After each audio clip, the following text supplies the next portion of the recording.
नमस्कार दोस्तों, daily news India 1.0 में आपका स्वागत है। दोस्तों, भारत के राष्ट्र अध्यक्ष कौन है? मोदी जी? ना ना ना, गलत। भारत के राष्ट्र अध्यक्ष डोनाल्ड ट्रंप हैं। नहीं नहीं, गुस्सा मत कीजिए, मैं सच कह रहा हूं। सच बात तो यह है कि मोदी जी ने सारे अधिकार जो हैं पावर ऑफ अटॉर्नी के अंतर्गत ट्रंप साहब को सौंप दिए हैं। दोस्त को बचाना है ना, दोस्त की इंडस्ट्री को बचाना है, दोस्त को अमेरिका में जेल जाने से बचाना है, तो क्या करेंगे फिर? लंबवत हो जाए उसके सामने? जो अमेरिका कहता है कह सकता है, उसके सामने पूरी भाजपा सरकार चुप है, हर मंत्री चुप है, कोई कुछ भी नहीं कहता। चुप्पी, शमशान घाट की चुप्पी है बीजेपी में अमेरिका को लेकर। अमेरिका के खिलाफ कोई बात मत कह देना, एक शब्द मुंह से मत निकालना। जितना अमेरिका को अपमानित करना है करने दो। हमारे लोगों को हथकड़ियों में, बेड़ियों में, हवाई जहाज में बिठाकर भेज दिया। क्या प्रधानमंत्री बोले? ना। जयशंकर बोले? ना। राजनाथ सिंह बोले? ना। भारत की जनता खून का घूंट पी के रह गई साहब। युद्ध शुरू हुआ तो मोदी जी को कुछ लेना देना नहीं इस देश से, ना देश के नाम संबोधन, ना कुछ और। युद्ध खत्म होने के बाद एक दिन निकल के आते हैं, चुनावी भाषण देना। अब तो क्या किया जाए? पता लग रहा है कि युद्ध चालू हो गया और कह दिया कि जो आर्मी को मंजूर है कर सकते हैं।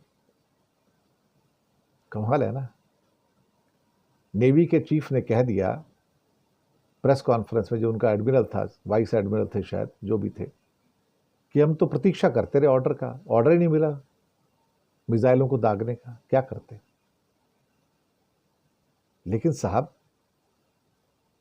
10 तारीख की दोपहर को, बल्कि शाम को खबर मिलती है कि भारत और पाकिस्तान के बीच में सीज फायर हो गया है, युद्ध विराम हो गया है। युद्ध विराम हो गया, घोषणा कौन कर रहा है? अमेरिका के राष्ट्रपति। ना ना ना, वो भारत के राष्ट्रपति भी बन गए सर। अमेरिका के साथ साथ भारत के राष्ट्रपति बन गए हैं। भारत को उन्होंने अब 51वां राज्य बना लिया अमेरिका ने। वहां से घोषणा होती कि यहां युद्ध विराम हो गया। हमें नहीं पता, भारत की जनता को नहीं पता युद्ध विराम हो गया, भारत की सरकार को नहीं पता युद्ध विराम हो गया साहब। है ना, कमाल की बात है। और फिर ट्रंप साहब कहते हैं देखो मैंने शांति करवा दी, मैंने युद्ध विराम करवा दिया है। उसके बाद हमें पता लगता है कि इंडिया के ऑफिसर्स आके बोलते हैं हाँ युद्ध विराम हो गया है। डिक्लेरेशन कौन कर रहा है? अमेरिका। हमने आपत्ति दर्ज की? ना ना, अमेरिका के सामने कैसे आपत्ति दर्ज करोगे? आप सब कुछ कर सकते। फिर कहते हैं हम कश्मीर के मामले में भी ऐसा करेंगे, आप आ जाओ, किधर बैठ के बात कर लेंगे। फिर भी चुप्पी है। 3 दिन की जंग लड़के पीओके ले नहीं पाए। युद्ध विराम हो गया तो कहते हैं हमें पीओके चाहिए। मुझे तो लगता है पूरी सरकार ही मूर्खों से भरी हुई है, मूर्खता से भरी हुई है और मूर्खों से भरी हुई है। क्या आप कोई अपना इलाका बिना युद्ध के वापस ले सकते हो? नहीं ले सकते ना। तो जब युद्ध सामने था, जब कर रहे थे, तो उससे विड्रॉ क्यों कर लिया? अब कहते हैं हम पीओके दे दो। कोई आपको पीओके क्यों दे देगा?